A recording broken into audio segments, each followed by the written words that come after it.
Hey everyone, I'm back to continue the discussion about my visionary state experiences that I've had throughout my life, and of course some of the experiences that it led up to me having as well. And over the past few videos or so, I've been describing an era of my timeline that I like to call the crazy making experience, right? Now, this ended up driving me out of Denver and eventually ended up driving me all the way out of Colorado and into the FLAthead Valley where I live at this very moment. And so since Rosie died, she's the person who I came up here to live with, right? And the main reason I came up here to live with her is because she's really the only person I can talk to, especially about this whole thing.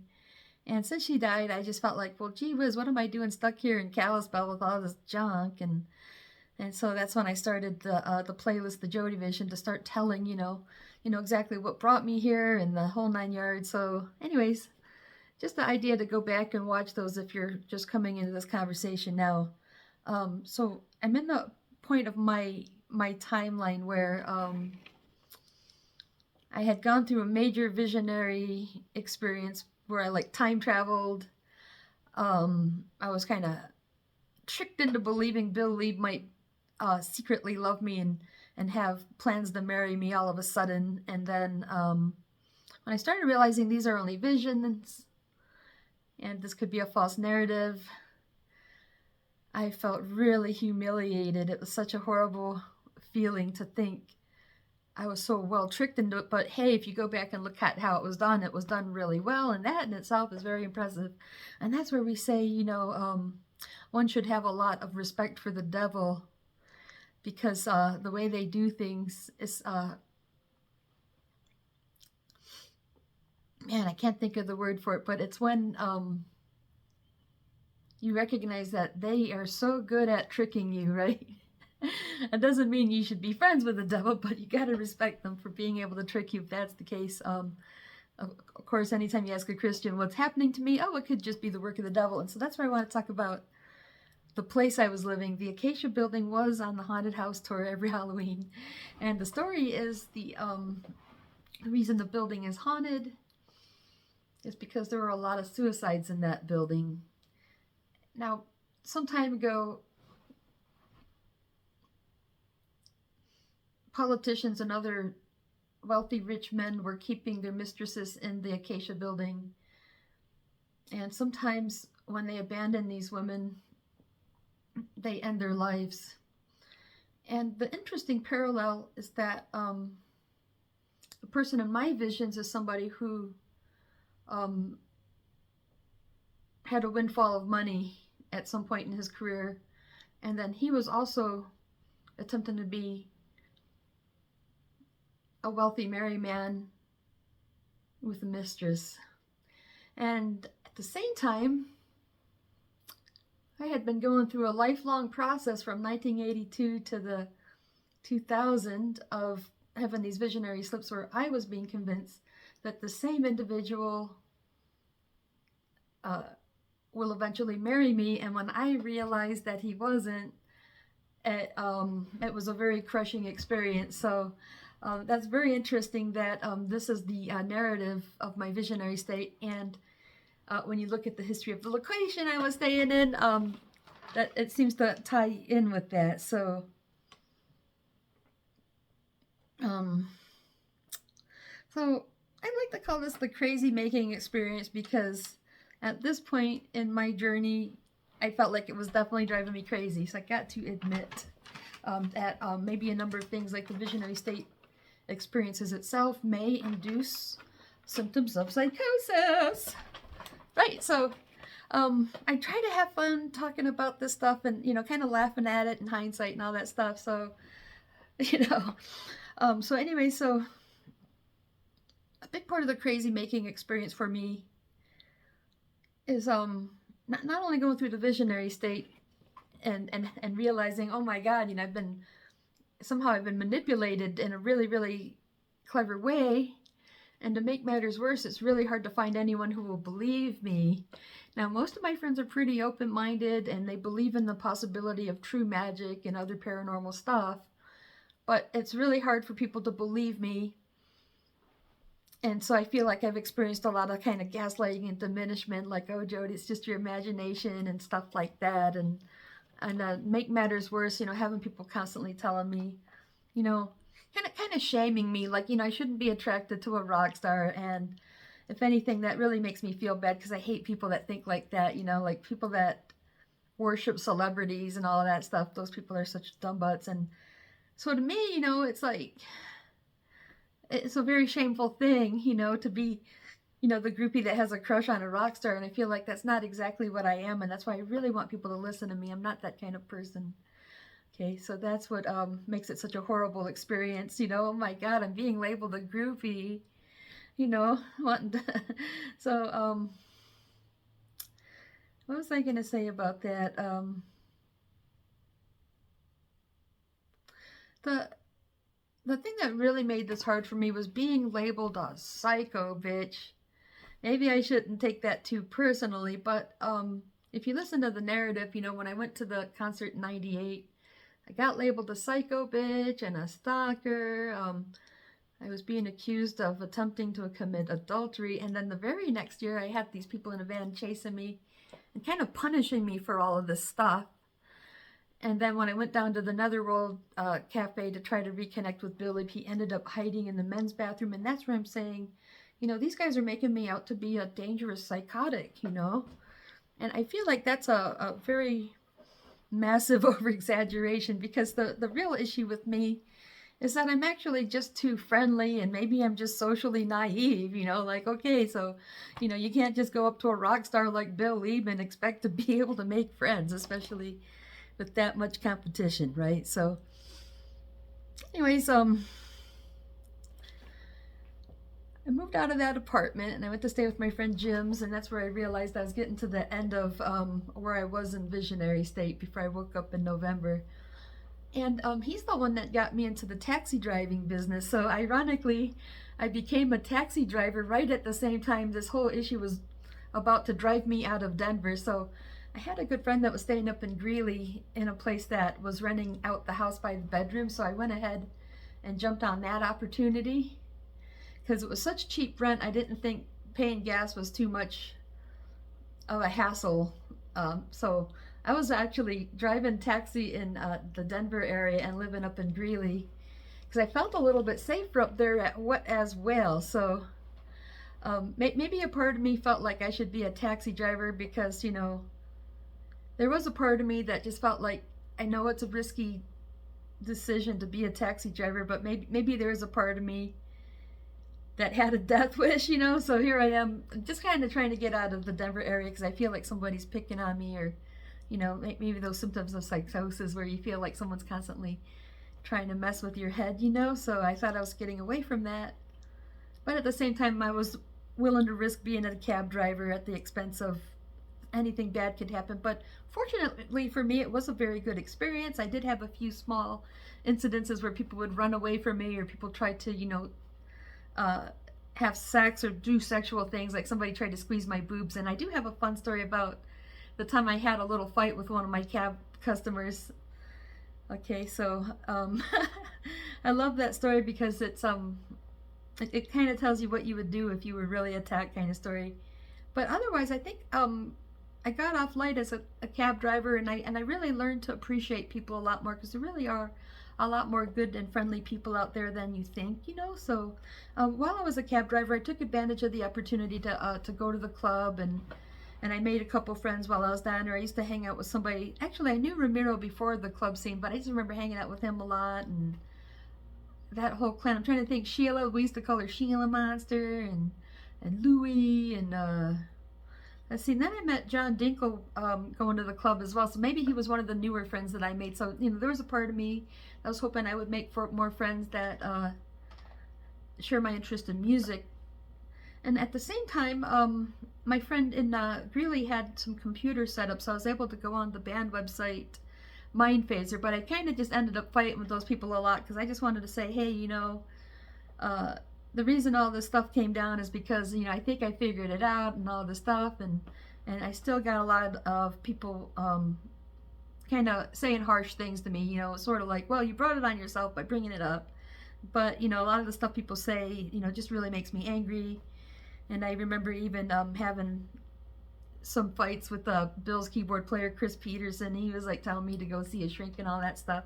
And that's when I started telling him that, you know, he's a coke sniffing fashion snob. So, and the thing is I ended up meeting his girlfriend at a party, you know, when I was a cab driver. You know, we'd go to parties after the club, and so his girlfriend was someplace where, like, you know, I went up and asked her if she wanted to smoke some pot with us, and she goes, well, we're not trippers, we're sniffers, you know. So I mentioned that in another video where I made a comment a long time ago that I'm not a sniffer, I'm a tripper, because somebody was asking me if I had all these drugs, and it's like, you know, and not to be judgmental, but I just really think, you know, being a psychedelic person, it's a different mindset than being somebody who they're kind of cocaine using, fashion elitist. You know, it's a different mindset. And so that's kind of why I rip on it, because I feel like it goes against my values as somebody brought up with industrial music that is more to the psychedelic mindset. See, now let's see here.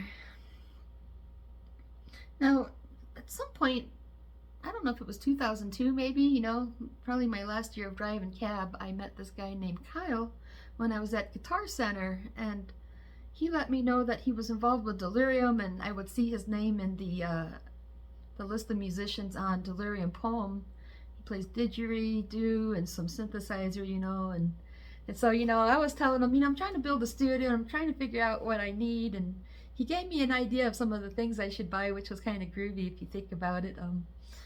And he mentioned that he was in the Chicago music scene, and that's how he was able to link up with Bill Lieb, you know. And so I was talking to him over by the keyboard, and I was telling him, you know, I really always wanted to get involved with Bill Lieb, you know, and I was going on about it a little bit. And he looks at me, he goes, "Are you in love with Bill Lieb?" And I was just like, no! Boy, that was like, it really triggered me. And it's like, it wasn't really true, though. I felt like, you know, maybe at some point, you know, that wasn't true. So when he asked me that, I was like, no! But then he offered to stay in touch with me, and I had to go right away because Charlie had an appointment, and I had him with me. So my good friend Charlie, I was staying with, I was helping him around. Anyway, so I didn't get to talk to Kyle, you know. I was kind of bummed out that I had to take off on him, and then I did get a hold of him later, and that's when he told me, you know, he'd give me some contact information, and that if I call and leave a message that, you know, Bill Lieb's people would get back to me on Friday. Now the thing is that also corresponds with somebody else named Christian Howard said something similarly, like he'll leave them a message and they'll get back to him on Friday. And when they did, they told him, well, they don't really know who I am. Plus there's like other people waiting in line that are interested in helping Frontline Assembly. So, and he said, and besides, what would you want to help them for anyways, now that their career is going down the tubes? Or he was telling me he thinks their career is going downhill. And so I don't know if they were quoting something I had said about him or what. So anyways, Kyle said something similar, and he said that I just need to have a demo and a portfolio. And when I told him I didn't have those things, that's when he quit taking my phone calls. And so that's where I found out later that Bill Lee was hanging out with Jeremy, and he showed him his demo. Like, they have to have that in their story, just so you know. You can't, you got to go through the proper channels, but you know, he kind of had a shortcut. Ha. But and I've always kind of made that into a joke, you know, like Bill's gonna show me his demo, or I mean, I'm gonna show Bill Lee my demo. So if you've been watching my videos, I did make some funny jokes. I've been trying to make light of it, about the narrative and all the things that it implies, you know. But because you gotta understand, this has been a really hard experience for me, and that's why I keep trying to find a way to laugh. Now let me see. I wanted to talk about that.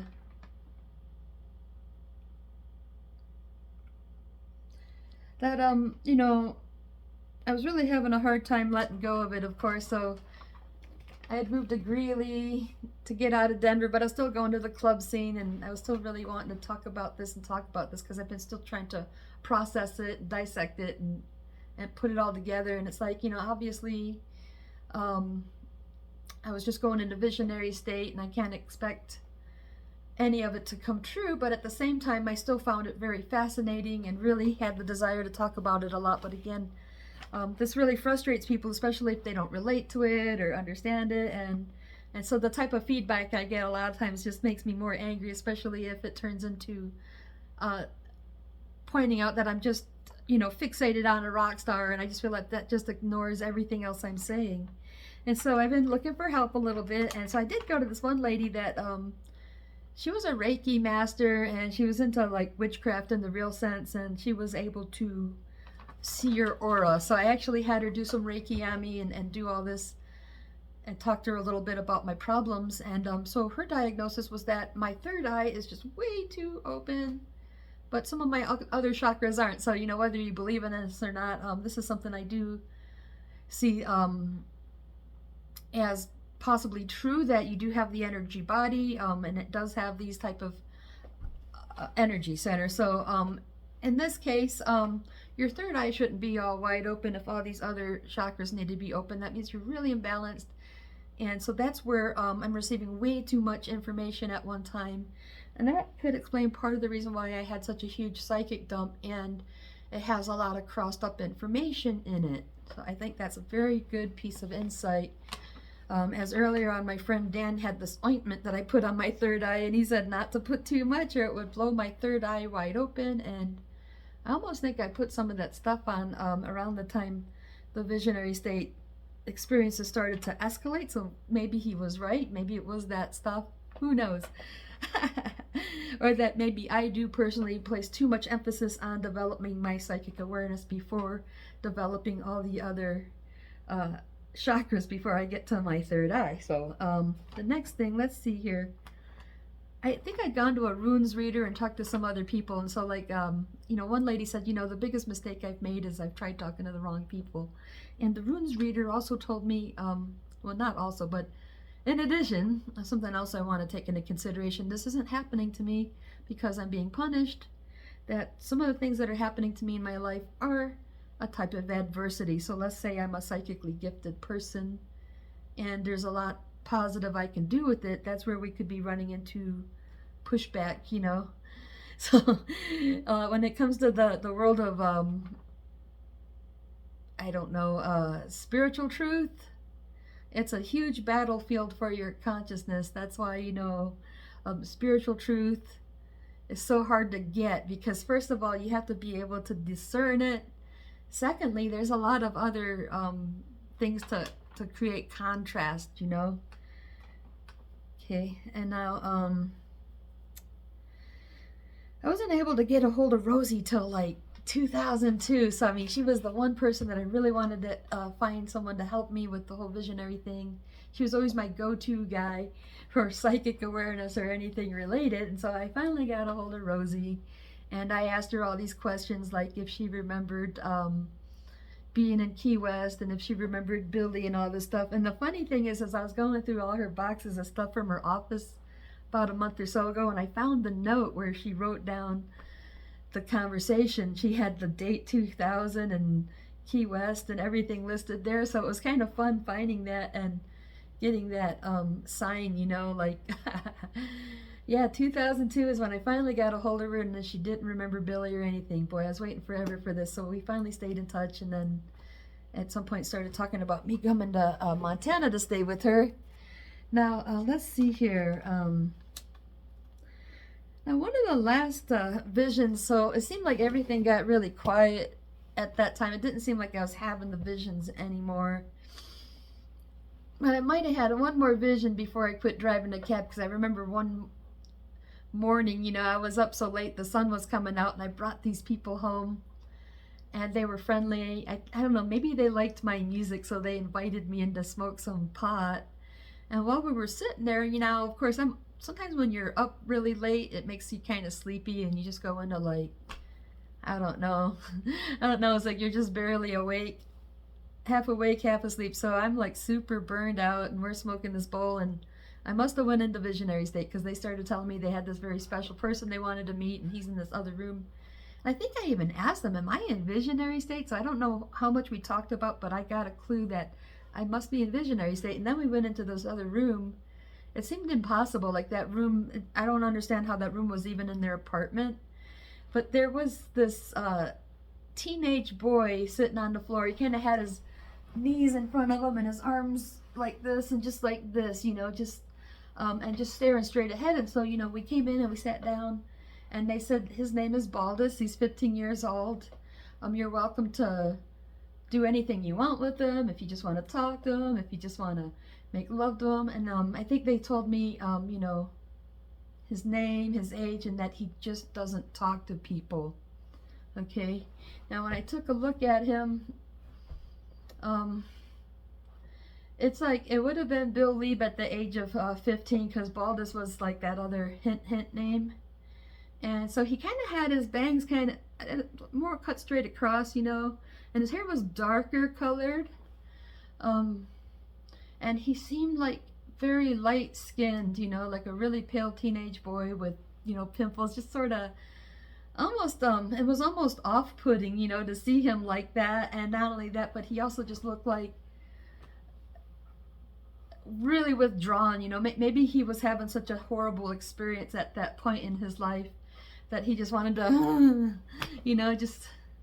just kind of curl up and hide, that kind of thing. Just curl up and hide and not talk to anybody. So to me, that it sounds like they're showing me an image of Bill Lieb at the age of 15 at a point in his life where maybe he was very disturbed or having some serious problems that was just making him, like this and not be able to talk to people, that type of thing, So that was very powerful insight about, what it may have been like for him at that age. That could have been what his state of mind was just, like just unable to talk to people. But then in reality, later on when I reconnected on Facebook and all that stuff,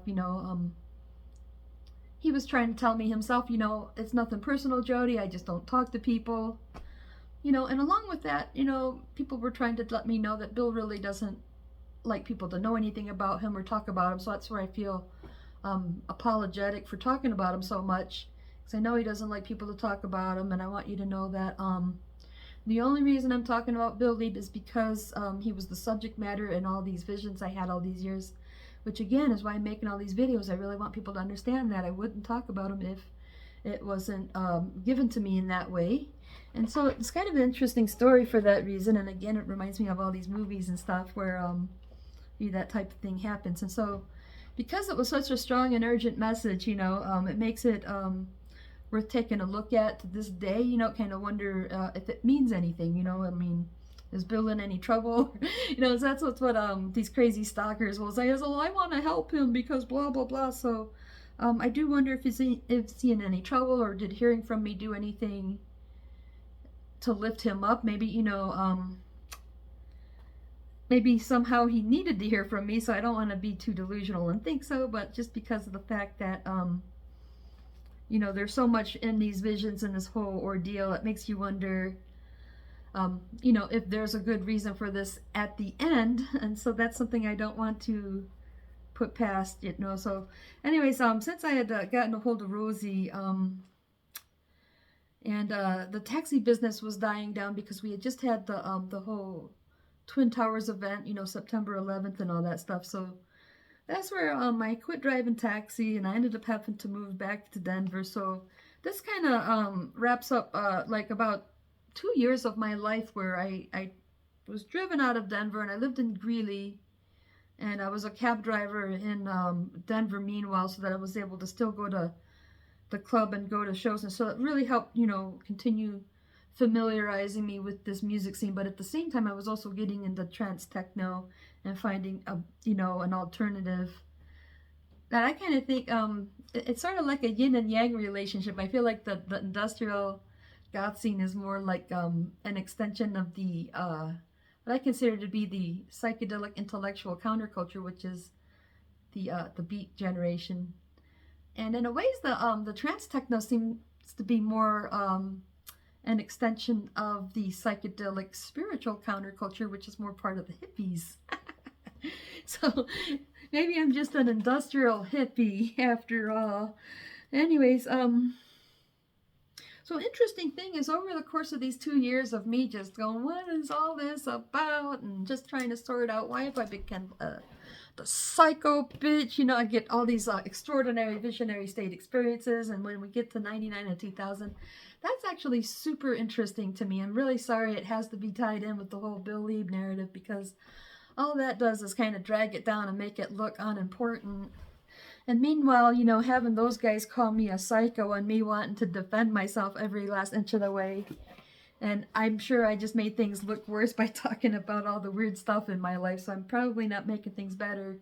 And then I was just getting madder and madder and wanting to fight back, and then I just turned into a all-out troll, right? So, at any rate, so during that 2 years while I was going through my hell on earth, Bill Lieb,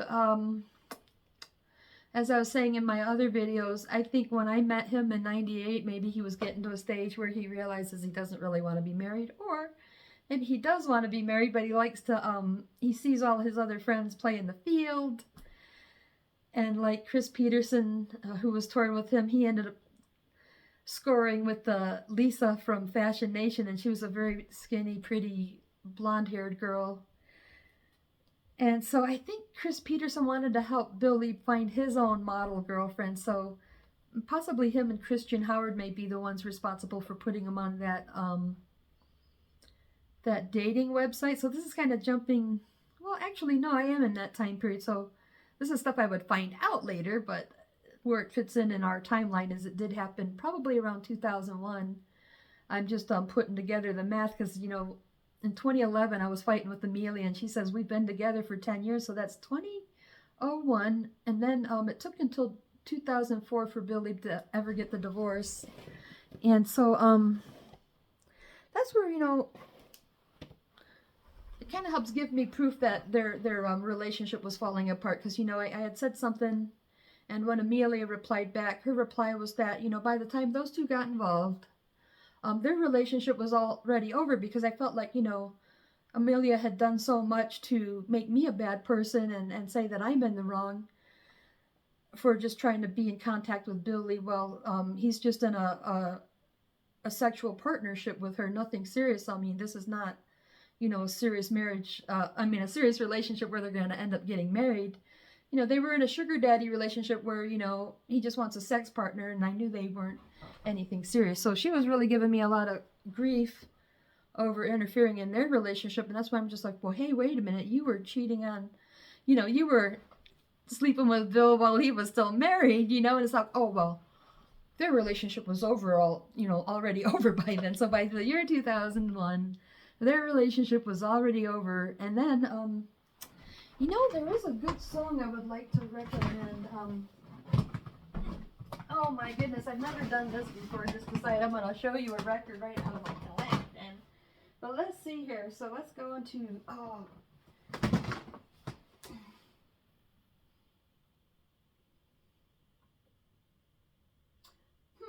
I in the wrong one? Yep, I am. So I got to show you this because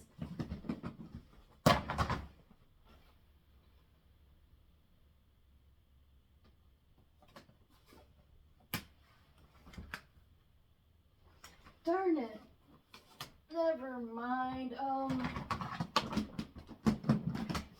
Vanishing Horizons.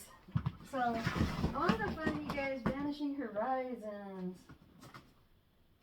Vanish. I think when I listen to this record,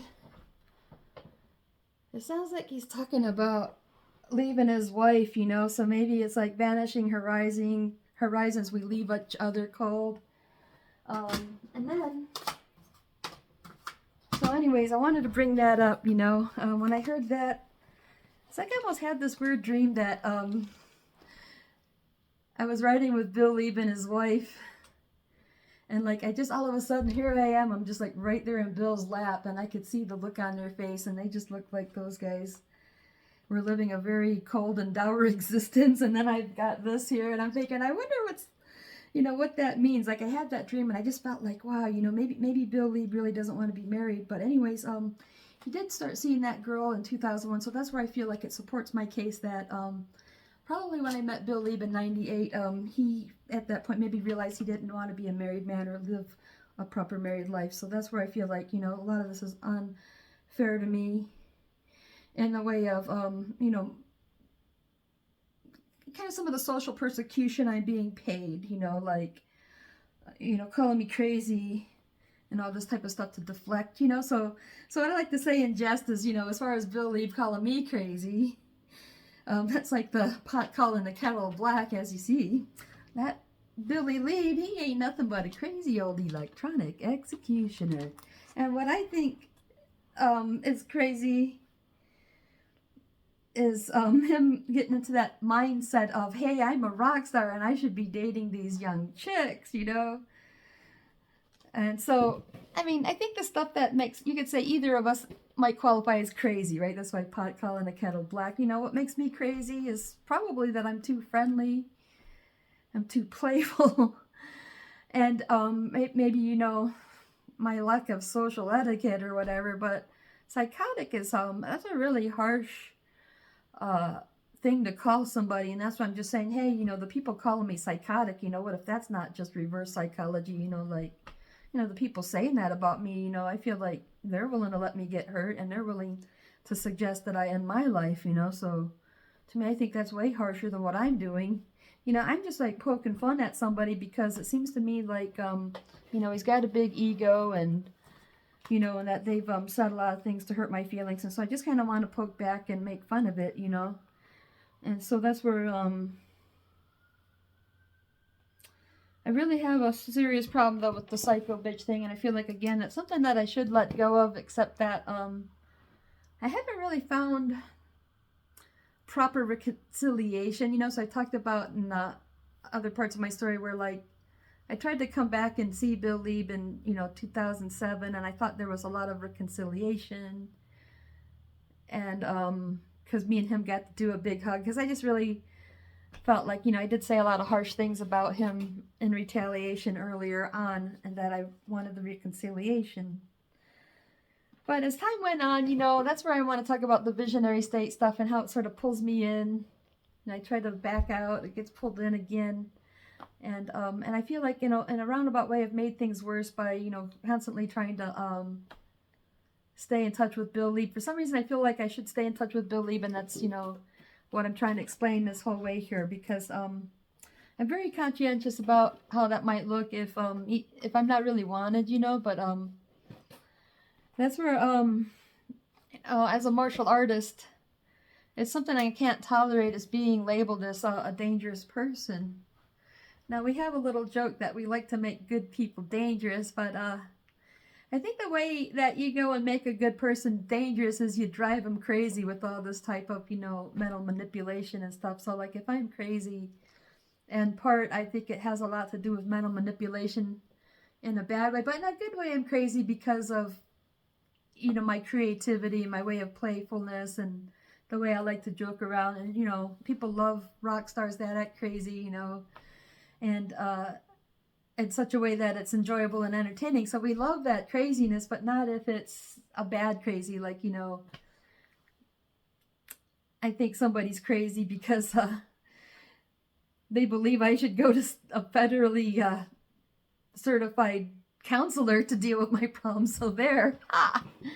Now, anyways, this has been kind of stopping me from training, because I feel like, as a martial artist, one of our precepts is that you are responsible for what you know. And if you're learning martial arts is very empowering. Now, the reason I want to learn martial arts and be able to teach it is I want to help give other people that empowerment. You know, I'm somebody who grew up feeling bullied, and, you know, want to have a way to be lifted from that type of oppression, and not here to be seen as a dangerous person who myself is a threat to other people. And so I know, like, all of my coaches and instructors have access to these videos because I share them on my Facebook page. So I've got, you know, people from the Shaolin School and people from Straight Blast Gym that they can watch these videos if they want to. And I just feel like if my coaches think that I have a dangerous fixation with an individual like Bill Leeb, I don't think any of those people would be interested in training me. And so that's where I feel like I really need to find resolve eventually. Like, for whatever reason, it's hard for me to just figure it out and walk away from it. And so that's why, again, I've made all these videos to explain to you like what happened to me and why it's hard to get it out of my mind, you know. Not only that, but some of the visions and information from the visions I've been giving, it's kind of pending, and there's still stuff that has yet to unfold. And some of that stuff also keeps me paranoid till just a little bit. Like, I've been really trying to deal with the paranoia. But I do feel like there's some stuff that could happen that I'm not able to talk about at this moment. And so one of the things I want to promise, though, is I'm doing my best to process this stuff. And I'm really looking for the positive outcome and all that, you know, like maybe, you know, as an artist, this stuff makes great fuel because it gives me a lot of emotion. It gives me a lot of storyline ideas and stuff like that. But at the same time, until I can find resolve, this is something I feel like it really makes me look bad to the people around me, and it makes it really hard for me to imagine going back to Denver, where I have a lot of friends, and it really makes it hard for me to imagine going back to my family. And I just feel like I really want to stay away from all those people until I can find resolve. And I was thinking, you know, maybe I'll pack up and travel around and see if I can find a way to resolve this before I reconnect with everybody. And then in the meantime, you know, I'm just kind of stuck here, you know, like I have to try to pack out of here. Like, I can't really, you know, make music and do everything to create an art studio here yet. So what I'm doing is packing out, and then I'm going to resettle, and then I'm going to do that part of it. And I feel like maybe that's the one thing that I need to do to make the connection I'm hoping for. Like, maybe they've been trying to tell me, Jody, you can't just go straight to Bill Lieb. You have to go through the right connections. Like Tom Ellard put a message out on his Facebook page that you can't send him your demo. There are legal reasons why they can't see your demo unless it goes through the right channel. So maybe it's that kind of an issue, and that I have identified myself as an artist, that there are legal guidelines or contractual agreements that prohibit someone in Bill Lieb's position to be able to communicate directly with me in regards to any type of artwork I intend to do. So there's that. And then but I do want to finish out my story. I feel like I have a tendency to want to finish what I started. So I started this story, you know, in September of 2022. So it's been maybe over a year and a half that I've been sharing the story. And it's been taking so long because some parts of it are so emotional for me. You know, I can't have to break from it and kind of share some other stuff. So I've tried to do that a little bit. And, you know, talking about my crazy making experience is definitely one of those things that, you know, it really brings back a lot of that emotion. And it was a horrible time. I think it's one of the worst things I've ever had to go through in my entire life. But at any rate, for me to be able to make all these videos, I feel like I've had a chance to explain myself fully. I don't have to explain myself again. Now I only need to refer you to my playlist and give you the opportunity to learn it that way. So that way I don't waste my voice by repeating this. So it's kind of a good therapy. Like I said, I'm trying to come unplugged by doing this. So I'm not trying to make it worse, you know. I'm not just dragging it out and just making more drama so much. Like, if that, you know, because I feel like what I talk about is when people say things to shut me up, you know, oh, Jody, you're just making drama. Oh, Jody, why don't you just get over this guy already? Because, you know, I keep telling about it. So people are telling me I just need to get over it, and because they want me to shut up about it. But what I want you to know is I've been sharing from 82 to 2000, and I still have yet to get from 2000. Okay, I brought it up to 2002 in this video, and I have yet to bring it up to 2024, which I hope will be endgame for this whole situation. And, you know, Bill and I will get our reconciliation. And most importantly, I want to receive proper exoneration from these accusations, right? Now, I met another person through this, through Facebook a few years ago, named, oh man, I can't think of his name, but he contacted me because he saw some of the stuff I was saying about my whole experience with Bill Lieb and the Visions. And he got on my good side by telling me that he used to be involved with an artist from network records like manufacture, and that they were helping him work on his material, and so he acted like he understood everything. But then he got in on me with the whole, he's saying that what I'm doing is I'm threatening suicide if the artist doesn't do anything about it, and that's where I feel very conscientious about that I've expressed that the situation is generating that sense of hopelessness, and it's not so much like do as I say or this is what I'm going to do. So it's not do what I say or else. It's more that like the circumstances that have occurred or, that are being inflicted upon me are dragging me down in the way that it's making me look really bad. The people around me don't believe me and this type of thing. And so it's really depressing that I feel like, if there's any truth in what I'm saying, for example, let's say Bill Lee really loves me and he's been lying about it. And if he told the truth, then that would be exoneration in itself, because that's been the whole issue, is that on some level I feel kind of like maybe there's a part of me that hopes it's true.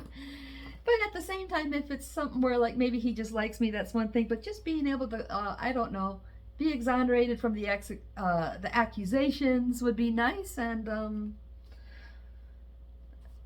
along with that, though, I mean, you got to admit that it was scapegoating and it was deflection, and nobody wants to admit that they're wrong if they're too prideful, and especially if by admitting something that's going to prove somebody right that knew all along, and especially like if you spent this much time trying to deny that what this other person believes is true, it's probably very difficult to let them be right after all this time. So who knows, maybe that's what it's about. I mean, I like to say in jest that Bill Lee was a liar, because the truth is he's always loved me all this time and yet has done everything he could to deny it, which entailed letting me look really bad for a long time. So he kind of let me take the fall for the sake of his own reputation. And so when I tell these stories about what I experienced with Bill Lieb and what I think happened, again, this is sort of my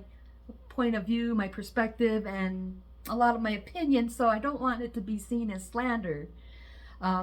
Even though some of the things, so they're accusing me of being psychotic, well, I'm kind of accusing Bill Lieb of being a liar and a manipulator, all to defend his image, so I'm very conscientious about what I'm saying, but, at the same time, again, I want people in this, so the people that are kind of connected to me, like if you're Bill Lieb or anybody that's known me, I'm trying to kind of laugh about it, I'm trying to let it go, and I'm trying to forgive everybody who's ever hurt me in my life, and I'm, doing my best to forgive Bill Lieb and all the people in that circumstance for giving me such a bad experience. And I feel like, Bill Lieb has made some attempt to make things right with me, but at the same time, I feel very strongly that I'm being treated like I'm a threat to him at the very moment by receiving the silent treatment. Now, when you're getting the silent treatment, that's like, dude, I don't even want to deal with you, but at the same time, it can provoke a reaction. So that's where I feel like maybe Bill Lieb hopes I lose my head and do something wrong, so I don't want to.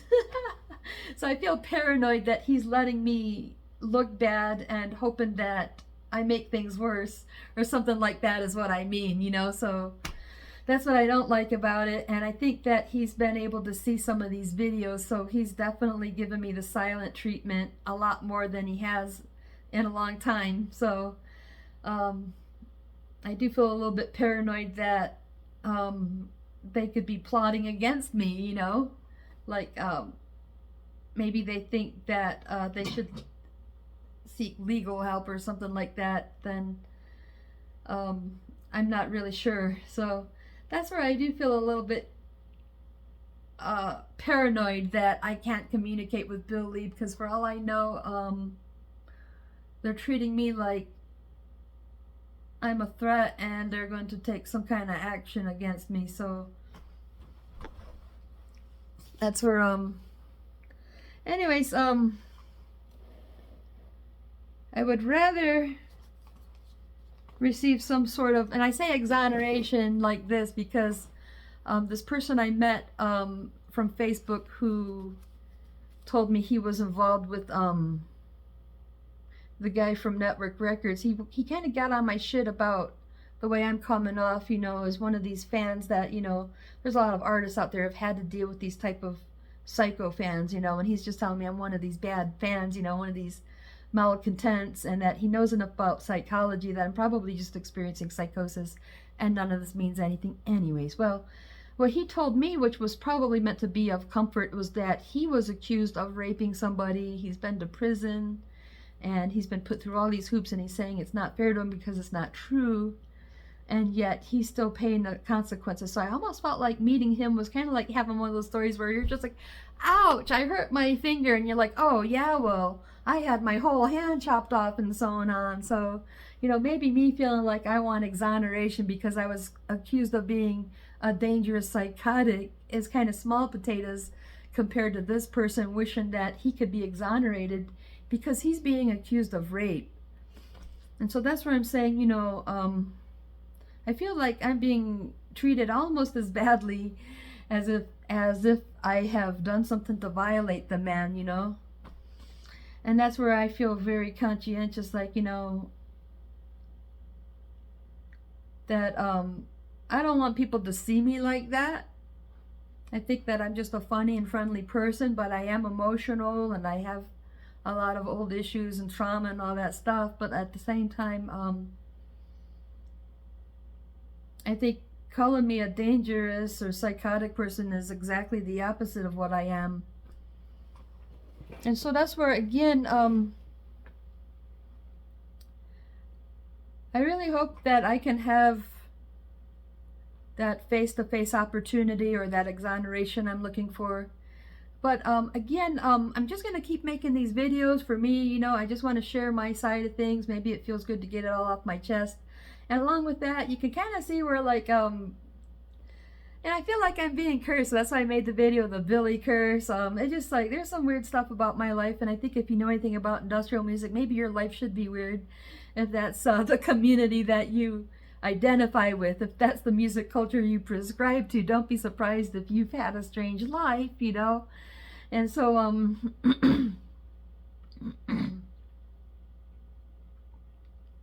anyways, I want to wrap this up here before I go on too long, that, you know, what I really hope to get in the long run is that I've communicated and that you understand that a lot of what I'm expressing is what I've gone through, what I felt about it, my perspective, and